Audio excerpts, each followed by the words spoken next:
After Greece, a new power began to rise in the heart of Italy. Legend says Rome was born in 753 BCE, founded by Romulus, a city destined for war and greatness. They told stories of two brothers raised by a wolf, a myth that became Rome's symbol of identity and strength. For centuries, Rome was ruled by kings, small, surrounded by enemies, but growing stronger with every battle. In 509 BCE, Rome overthrew its kings and created a republic, a new experiment in power. Rome's secret was simple: discipline, loyalty, and an army that never stopped marching.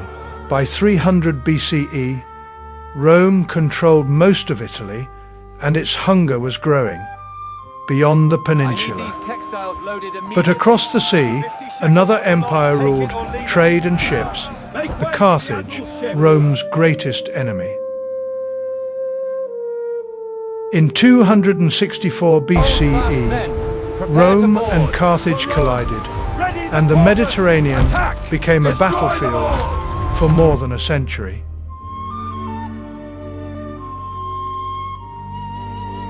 And then came Hannibal, the man who shocked the world, marching elephants through the Alps, straight into Rome's territory. Hannibal fought Rome for 17 years, and Rome defeated repeatedly.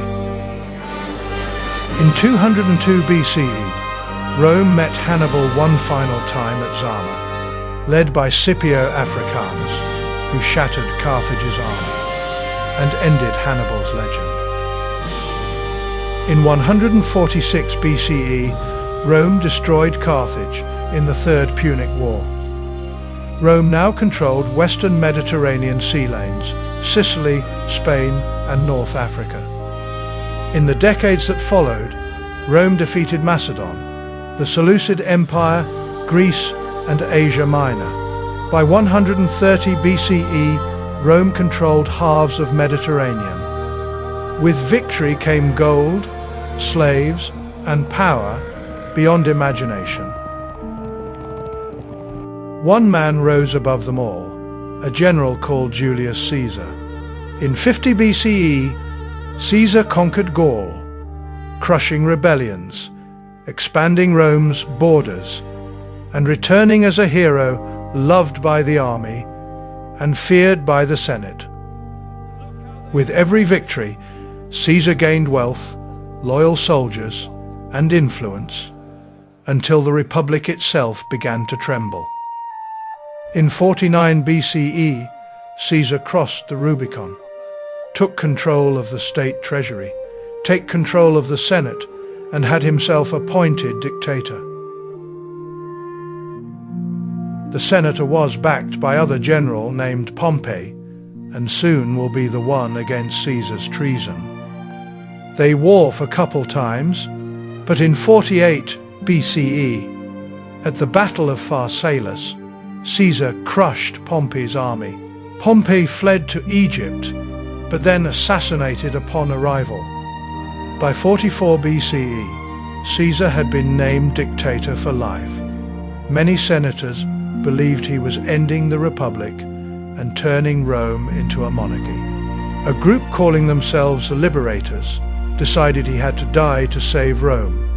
In the 15th of March, 44 BCE, at the meeting in theatre of Pompey, Caesar was stabbed 23 times by the senators, led by Brutus and Cassius. At Caesar's public funeral, Mark Antony revealed Caesar left money and parks to the people, and displayed his blood-stained toga. Crowd turned furious. The following is riots in Rome. Mobs attacked the houses of the assassins. Brutus and the conspirators fled Rome. The people burned Caesar's body in the Forum itself, as an act of grief, honor, and political fury. After the riots, Mark Antony seized control of Rome, holding Caesar's power. Then, Caesar's will was revealed. his wealth to the people, and an heir named Octavian, which is his grandnephew. Weeks later, Octavian arrived in Rome, demanded his inheritance. Antony refused to yield, and civil war returned. Antony turned east, joining forces with Cleopatra, Queen of Egypt.